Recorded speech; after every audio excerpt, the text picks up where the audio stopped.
시청자 여러분, 안녕하십니까? 11월 17일 미국 주요 뉴스를 전해드리겠습니다.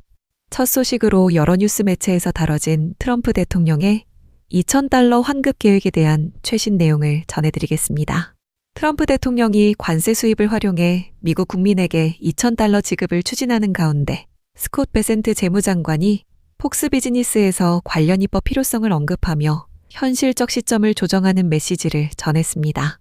베센트 장관은 관세 배당이 실행되기 위해선 의회 승인이 필수라면서 내년 1분기에는 팁과 초과근무 사회보장급여에 대한 감세가 적용되며 많은 근로가정의 실질 소득이 확대될 것으로 내다봤습니다. 그는 트럼프 대통령이 별도의 $2,000 환급 방안을 반복적으로 거론해왔다며 일정한 소득 기준이 적용될 가능성이 크다고 설명했습니다. 또한 베센트 장관은 이러한 환급과 감세 조치가 내년 초 트럼프 대통령의 원빅 뷰티풀 빌 법안과 함께 집행될 것이라고 말했습니다. 이어서 그는 ABC 뉴스 인터뷰에서 관세 배당이 여러 형태로 제공될 수 있다며 팁과 초과근무 사회보장 급여 비과세, 그리고 자동차 대출 공제 가능성까지 언급했습니다. 하지만 트럼프 대통령이 단독 형태의 $2,000 직접 지급을 강조해온 만큼 해당 금액이 독립된 지급인지 세제 패키지 안에 포함되는지에 대한 혼선이 계속되고 있습니다. 트럼프 대통령은 저소득층과 중산층을 주요 지급 대상으로 언급한 바 있으나 베센트 장관은 구체적인 소득 기준을 아직 공개하지 않았습니다. 백악관 내부 다른 인사들도 지급에는 의회 승인 절차가 필요하다는 점을 반복해왔고 케빈 하셋 국가경제위원회 국장도 동일한 입장을 유지하고 있습니다. 트럼프 대통령은 에어포스원에서 기자들과 만나 관세 수입이 배당 재원이 된다며 지급 시점을 내년이라고 밝혔습니다. 그는 관세 배당 지급과 함께 국가 부채를 줄이겠다는 방침도 언급했습니다. 그러나 지급 방식과 구조, 환급과 감세의 결합 여부 등을 둘러싼 핵심 쟁점은 아직 명확히 정리되지 않은 상황입니다. 이에 따라 의회 논의가 본격화될 때까지 지급 시기와 형태를 특정하기 어렵다는 전망이 이어지고 있습니다. 다음 뉴스입니다. 트럼프 대통령이 높은 장바구니 물가에 대한 우려가 커지는 가운데 커피와 소고기, 바나나와 오렌지 주스 등 200여 개 식품에 부과된 관세를 전격적으로 되돌리는 조치를 발표하면서 미국 소비자들의 관심이 집중되고 있습니다. 이번 조치는 목요일 자정부터 소급 적용되면서 올해 초 직접 부과했던 광범위한 수입 관세가 물가 상승을 자극하지 않았다는 기존 입장을 사실상 수정하는 흐름으로 이어졌습니다. 미 행정부는 아르헨티나와 에콰도르, 과테말라, 그리고 엘살바도르와의 새로운 무역 프레임워크 합의를 통해 특정 식품과 일부 수입품의 관세를 아예 없앨 계획이라고 밝혔습니다.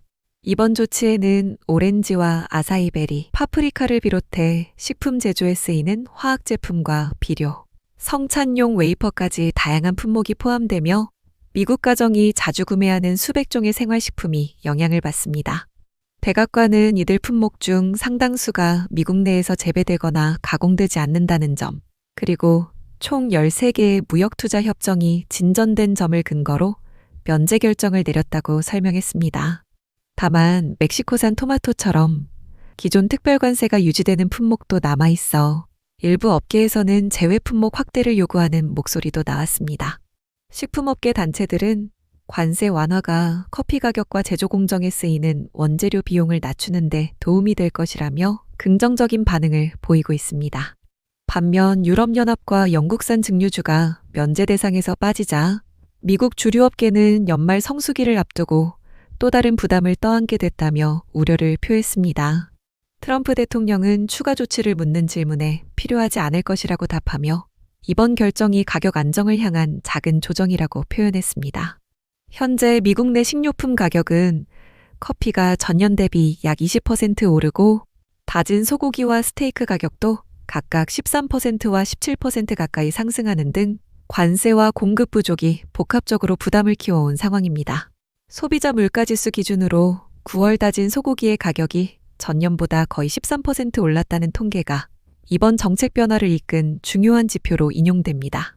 다음 뉴스입니다. 노스캐롤라이나 샬럿 전역에서 연방 국경순찰대가 샬럿의 거미줄 작전을 본격 가동하며 미등록 이민자 집중 단속에 나서고 있습니다. 연방 국경 순찰대의 대대적인 단속이 시작되면서 첫날에만 80여 명이 체포되자 도심 상점들이 문을 닫고 곳곳에서 시위가 이어지는 등 긴장이 빠르게 고조되고 있습니다. 샬럿시는 성명을 통해 이번 작전이 불필요한 공포와 불확실성을 초래하고 있다며 범죄 기록이 없는 이들까지 구금된 사례가 다른 도시에서 반복됐다는 점을 언급하며 주민들에게 평화로운 방식으로 의견을 표출해달라고 요청하고 있습니다. 폭력적 충돌을 피해야 한다는 점 또한 강조하고 있습니다.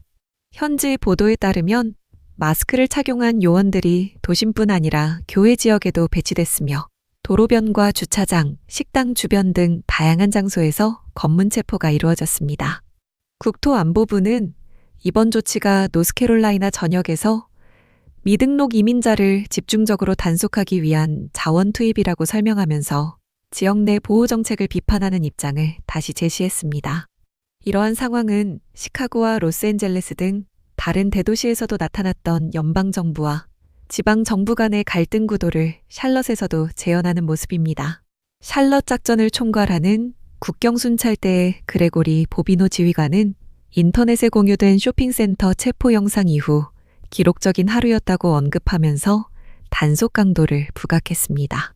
보비노 지휘관은 이어 하루 동안 약 5시간 만에 80여 명을 체포했다고 전하며 체포 규모를 강조했습니다. 이민자 권익단체 시엠브라 NC는 최소 36건의 확인된 단속 사례를 집계했으며 한 사례당 최대 6명이 구금된 정황이 있다고 밝혔습니다. 단체 측은 체포 대상이 범죄자라기보다 크리스마스 장식을 설치하거나 공사자재를 구매하거나 교회에서 정원 작업을 하던 노동자들이었다고 지적했습니다. 다음 뉴스입니다.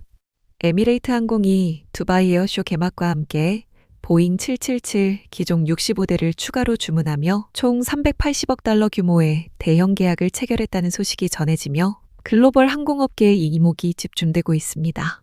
이번 발표로 에미레이트 항공의 보잉 기종 누적 주문량은 315대로 늘어나며 세계 최대 보잉 고객이라는 입지를 한층 강화하는 흐름을 보입니다. 에미레이트 항공은 이번 주문이 미국 항공우주 산업에 대한 장기적 신뢰와 협력을 보여주는 신호라며 고부가 가치 제조업 일자리에 광범위한 파급 효과를 가져올 것이라고 설명했습니다. 트럼프 대통령 행정부가 해외 기업들의 미국 내 투자 확대를 강조해온 만큼 이번 대규모 주문은 행정부에도 긍정적 신호로 받아들여질 것으로 관측됩니다. 최근 한국과 일본, 영국, 그리고 말레이시아와 인도네시아 등 여러 국가가 무역 협상 과정에서 보잉 항공기 대량 주문을 선택한 점도 이러한 흐름과 맞물려 주목받고 있습니다. 이번에 추가 주문된 기종은 G9X 엔진을 사용하는 기종으로 에미레이트 항공의 G9X 엔진 누적 주문량은 540대로 확대되며 GE 에어로스페이스와의 협력도 더욱 깊어지는 양상을 보입니다. GE 측은 에미레이트 항공이 G90과 GP7200 엔진의 최대 고객이라면서 이번 선택이 자사의 기술력에 대한 신뢰를 확인해주는 사례라고 밝혔습니다. 두바이 에어쇼 현장에서는 실험용 777X 기체가 공개 비행을 선보이며 이번 발표에 상징성을 더했습니다. 하지만 에미레이트 항공은 777X 프로그램이 장기간 지연되면서 기존 기단의 공백을 메우기 위해 수십억 달러를 투입해 노후 기종을 개조하는 부담을 떠안고 있습니다. 항공사 회장은 보잉이 계획된 일정을 지키지 못하는 상황에 대해 지난해 공개 인터뷰에서 개선을 촉구하는 목소리를 내기도 했습니다. 업계에서는 인증 절차와 생산 속도 문제로 보잉의 공급 차질이 이어지고 있어 새 주문분 역시 2027년 이후로 일정이 밀릴 가능성을 제기하고 있습니다. 이러한 상황은 켈리 오트버그 신임 보잉 CEO가 직면한 생산 안정화 과제를 더욱 무겁게 만들고 있다는 평가가 나옵니다. 항공기 수요가 빠르게 회복되는 가운데 부품 공급과 제조 여건이 동시에 압박을 받으면서 업계 전반의 구조적 어려움도 부각되는 분위기입니다. 다음 뉴스입니다. 피츠버그 국제공항의 새 17억 달러 규모 터미널이 화요일 아침부터 공식 운영에 들어가며 기존 시설과의 전환 작업이 본격적으로 진행됩니다. 월요일 오후 7시 30분 마지막 국제선 항공기가 착륙하면 스위치오버 절차가 시작되고 이어 9시 30분까지 기존 보안 검색대와 수화물 시스템이 최종 가동을 마칩니다. 화요일 새벽에는 기존 전동차 운행이 중단되고 새 터미널로 진입하는 공공도로가 열리면서 모든 여객 흐름이 신축 공간으로 이동합니다. 첫 적용 대상은 오전 5시 30분 덴버행 승객들로 새 출발층에서 항공사 체크인 카운터를 지나 별빛처럼 연출된 광활한 홀을 자연스럽게 통과하게 됩니다. 보안 검색 구역은 12개 레인으로 확장되며 최신형 장비 도입으로 신발을 벗는 절차 등 기존의 번거로운 과정이 대폭 줄어듭니다. 보안 구역을 통과하면 전동차를 타던 기존 방식 대신 바로 브리지 터널로 이동해 현재 에어사이드 게이트들과 연결되는 구조가 적용됩니다. 도착 승객들은 실내 조경 구역을 지나 새롭게 조성된 대형 수화물 회수장으로 이어지며 수화물 이동 거리가 기존보다 5마일 짧아져 처리 속도 개선이 기대됩니다. 새 터미널은 상층 체크인 보안, 중층 수화물 수취, 하층 교통시설로 구성돼 직관적인 동선을 구현합니다. 4,500개의 LED 조명을 활용한 별빛 천장과 나무 형상의 철제 기둥, 지역 예술 작품이 배치된 공간은 도시 이미지를 반영한 건축 요소로 주목받고 있습니다. 새로운 3,200면 주차장은 하층부의 차량 서비스 건물과 연결되어 이용 편의성을 높입니다. 국제선 승객은 새 전용 도착 구역을 통해 세관을 보다 빠르게 통과한 뒤 바로 수화물 회수장으로 이동할 수 있습니다. 기존 벨트 길이가 8마일에서 3마일로 줄어들면서 기계 고장 가능성과 대기 시간이 줄어드는 운영 효율 상승도 예상됩니다.